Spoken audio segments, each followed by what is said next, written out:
أعوذ بالله السميع العليم من الشيطان الرجيم اللعين بسم الله الرحمن الرحيم اللهم صل على محمد ومحمد يا إخواني وأخواتي السلام عليكم ورحمة الله وبركاته. Dear brothers and sisters, may the peace of Allah be upon you, inshallah.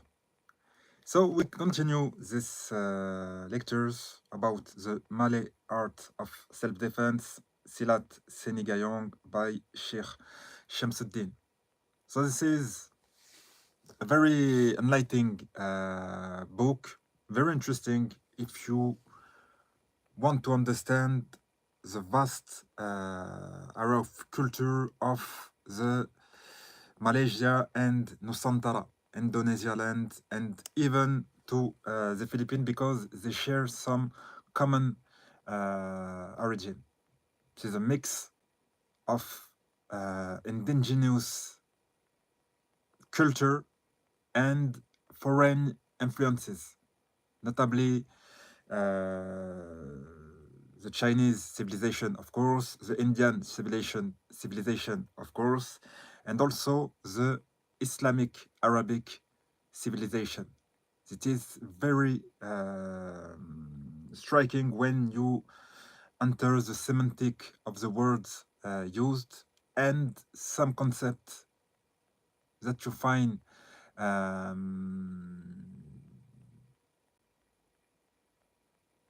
in some embryonical forms in the Arabic script and stuff like that. So there is a connection. There is a connection due to Muslim dignitaries, Islamization of the land, of the area after the Majapahit kingdom and stuff like that.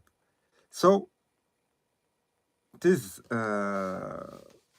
rich in terms of human heritage, and this is something which is important to have, to live the present with a link to the glorious and ancient past. This is very important. Who was Hong Tuah? So Hong Tuah, as we've seen in the previous lectures, is like the porte-étendard, the flag bearer of the Malay nation. So this is symbol of nationalism, of ethnical pride and stuff like that, of a goal of the utmost stage to attain for the Malay people. Bonjour. Et donc, welcome to the viewers. So, who was Hong Tuah?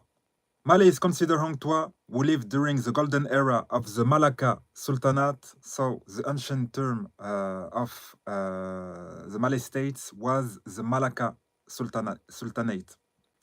In the 15th century, as legendary Malay warriors and the father of Malay Silat. So this is debatable because some people in Indonesia will say, and even from the biography of Dato Mayor, that in fact there is an influence of Indonesia in Malay system of Silat.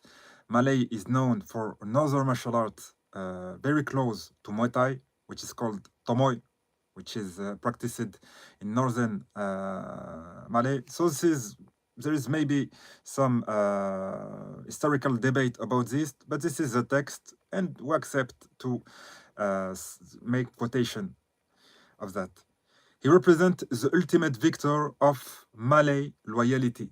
Loyalty in Arabic, al-walaya, which is a key component of Islam. Normally, courtesy and obedience to tradition. So this is an adherent of tradition in Arabic, in Islamic faith, Sunnah. So this is there is a link to the past. So to be an example, utmost example in the Malay society, you have to be loyal, you have to be courteous, so having some kind of adab, and you had to be obedient not only to a master, but to the tradition. in general, and this is really important. So, Hang Tuah symbolizes the prominence of Malacca and projects the bravery of the Malay. His legend left us with an epic story filled with enigma. Hang Tuah was an humble man and a great warrior. His diplomatic, linguistic, and fighting skills earned him the highest position in the Sultan Palace. So this is after the mass conversion of the court. He grew up with four of his dearest friends, Hong Jabat, Hong Lekir, Hong Lekyu, and Hong Kasturi. So, if I'm not mistaken, Kastriya is also a term in Vedic, in Hindu culture, to refer to a kind of chivalry, of a kind of futuh in the Islamic equivalent. The five musketeers of Malay history. So there's five guys, I have five musketeers of Malay history. The considered musketeer is, of course, from French origin. They considered themselves to be blood brothers. They mastered Malay Silat and its mystical power. So they mastered Lahir wal Batin, Kabatinan and external Zahir, Lahir form. Some believe they received the art from the guru of Gunung Ledong, parentheses, Ledong Mountain, in the state of Johor, who also taught them mystic incantation and magic charms. Of the five brothers, Hang Tuah was considered the most skilled fighter. Their life was full of adventures. Hang Tuah's bravery was discovered during his adolescence when he single-handedly detained a man who had run amok in the village Kampong Duyong. His heroic act caught the Sultan's attention, and Hang Tuah was called to the palace and bestowed knighthood. So he became an official knight, which is a kind of an emblement. He was the youngest ever to be knighted. So he became a noble. Became a noble. Legend is that one day during the marriage ceremony of Sultan Mansur Shah, Mansur in Arabic is someone who is granted victory, Nasr in Arabic. Even my school of Futuah, Nasr, contain the same root, Nasr, victory. So Mansur and Shah is a Persian title for king of the Malacca Empire. Legend has he that one day during the marriage of ceremony of Sultan Mansur Shah of the Malacca Empire and the daughter of the Majapahit Emperor, Hang Tuah was insulted. So between an alliance between Malaysia and Indonesia, even at that ancient time. A warrior from the Majapahit saw that Hang Tuah could dance, but that he could not defend himself, because in Silat there is a concept of kebangan, so like deadly dance. So dance are not mere amusement, but contains some basic asas, garakan, some basic move, garakan, which is derived from, in fact, from my research, from the Arabic harakan, which means movement, harakat. And there is the Yemeni accent pronouncing the jim, j, g, garak, which is fact, if you remove the point of the jim, you have a ha, which is in fact harak, linked to movement, and this is garak means movement in Bahasa.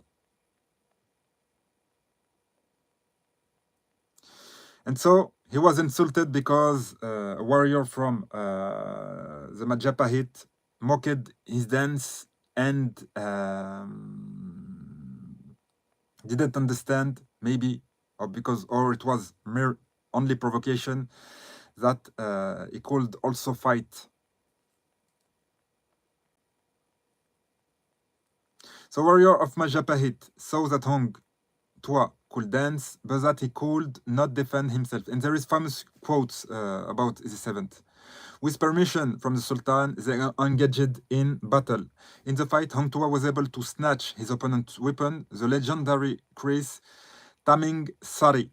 For those who don't know, a Kris is a bladed weapon from the Indonesian and Malay culture who look like this. So this is a Kris made of numerous steels which have a Damascus pattern. Don't know if you can see. And you have different use. So for some people, it can be charged the magical way with incantation and dedication and niyyah towards God subhanahu wa ta'ala for the Muslim faith. Or contrary, negatively, by using charms or going to the tombs and stuff like that and make some incantation of that. So it can be a tool of good and bad. When you have 7 snatch like this is for priest. When you have 11, this is also always an improper number. It is from royalty. In this case, you have 9. 1, 2, 3, 4, 5, 6, 7, 8, 9. Which means it is a real Kris of a warrior. Warrior class have 9 etched spines. So this is what a Kris is. So in the fight, Hong Tuah was able to snatch his opponent's weapon, the legendary Kris Taming Sari. Ultimately, Hong Tuah overpowered his challenger and kept the Kris for himself. This Kris was believed to have magical power. Any person in possession of this weapon became impenetrable and able to impose lethal wounds upon enemies. Hong Tuah was extremely loyal to the ruler. Responsibilities given to him were fulfilled without questions. So it was full commitment from his part. He was made the Laksamana, admiral, and defended effectively countless attacks against Malacca's sovereignty from Siamese, so this is from Thailand, actually Thailand now, and Achinese fleets. Aceh is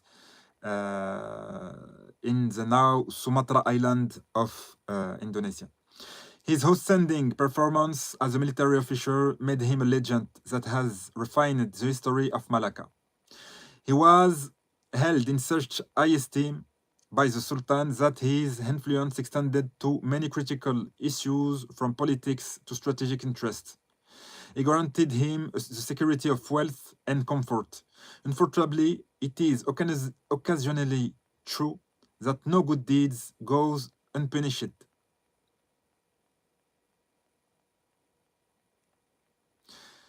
Many highly ambitious officials of the palace wanted to see him exiled. Hong Tuah was slandered by his enemy, who accused him of having an affair with the favorite concubine of the Sultan.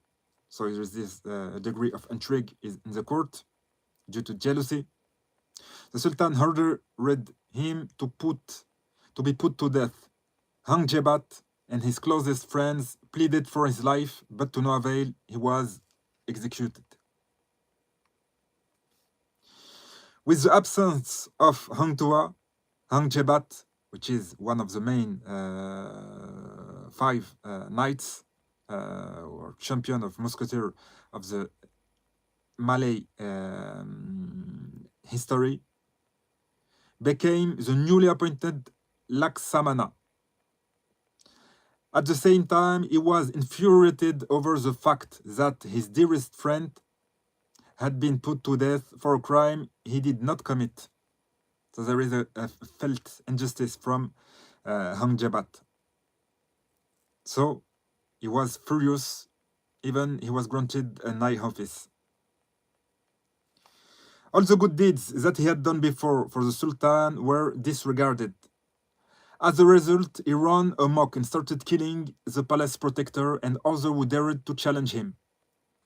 So he made his revolt with a sword. He stormed the Sultan palace, driving everyone into hiding, including the Sultan himself.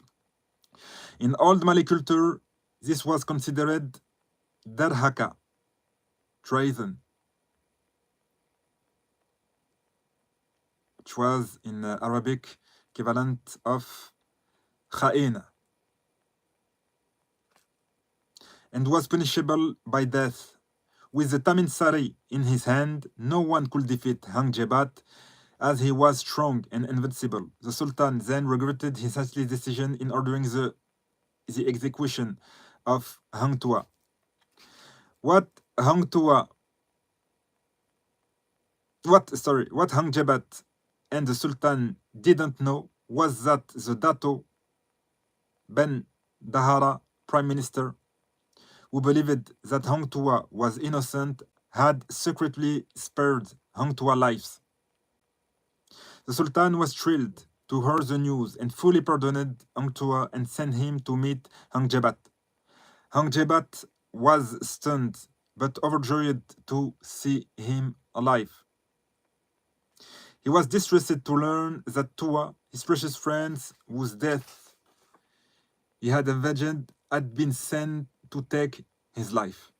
So in fact, in this episode and this show of friendship, in fact, the Hang Tuah, which was executed technically by the king, was saved secretly by the prime minister and came back when his brother Hang Jebat turned the palace upside down and revolted against the injustice of his killing.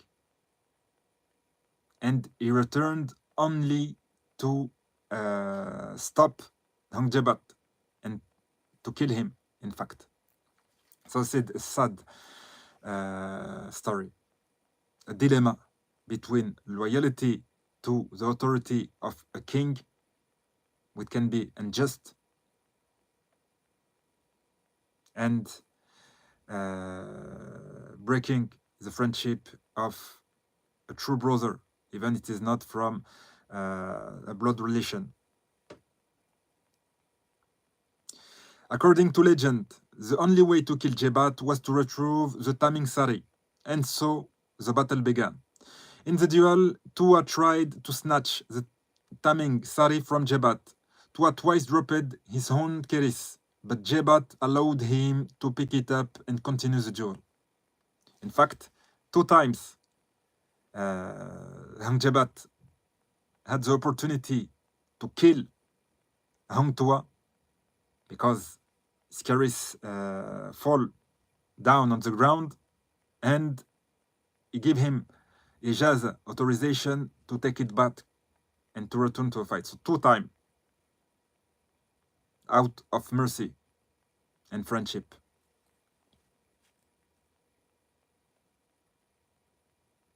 So we can understand in a certain way that Hang Jebat was some kind fed up maybe of this world and chose to departed in the hand of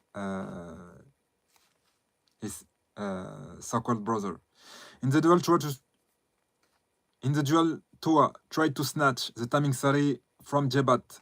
Tuah twice dropped his own keris, but Jebat allowed him to pick it up and continue the duel. During the duel, each exchanged pantun, poems, sha'ir, questioning each other's ethics and loyalty. So there was sort of joute verbal. So an exchange, حوار شعري, a dialogue, a poetic dialogue between the two on virtue of the ethics of each point of view. Very interesting, very have some very significance in the eyes of a true appreciator of Tuah chivalry and stuff like that. Jebat attempted to convince Tuah to disregard the past and take over the empire. Tuah ignored Jebat's ID and effectively snatched the Taming Sari from him. Legend has it that the duel of honor was fought twice to a standstill and had to take a rest. In the subsequent clash, Jebat was killed. But at the end of his life, he still declared his loyalty to his dear friend. Tuah grieved over his dying friend. Jebat died in the trembling arms of Tuah. Hong Tuah himself was uncertain about what occurred. Who was right?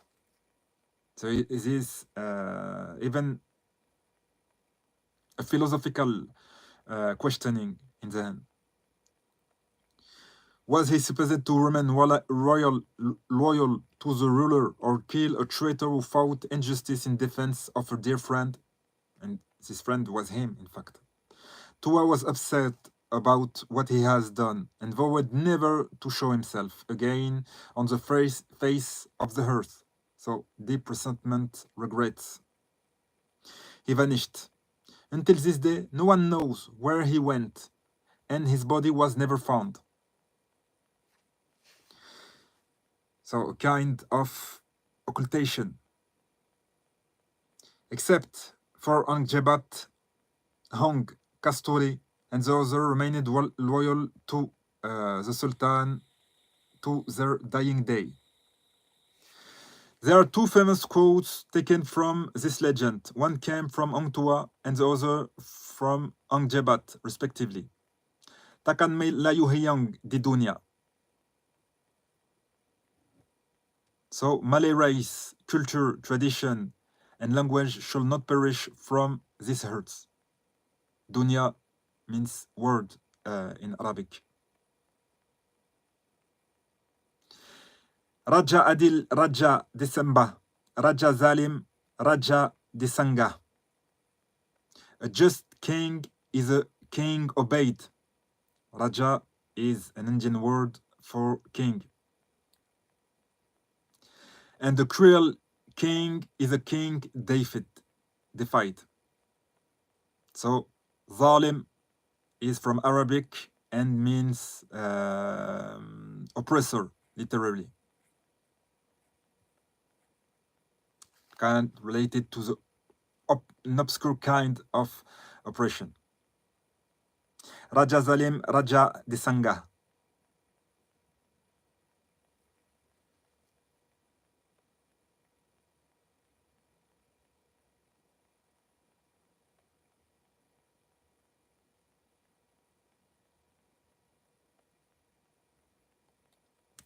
So in figure 20, this figure here, you can see an old manuscript, more than 200 years old, depicting it was the material source for this story. So on the left shows the manuscript relating to the history of Hong Tuah. The manuscript is currently preserved in the National Library of Malaysia. The manuscript was written about 200 years ago. To this day, the author remains unknown. The image on figure 23 and 24 are the symbolic mausoleum, because Hong Tuah departed, vanished in some kind of occultation, so his place of burial is unknown. So there is symbolic place, and also a more modest but great of importance place of burial of Hong Jebat, which is also a great figure and legend, and the incarnation of a true friend. So this is the end of Moselem and Jebat. Both are located in the state of Melaka in Malaysia. So this is the end of this biography of an important figure of the Malay culture, Hang Tuah, and his alter ego Hang Jebat. اللهم صل على محمد بن محمد. التمس الدعاء الله معكم. إلى اللقاء، مع السلامة.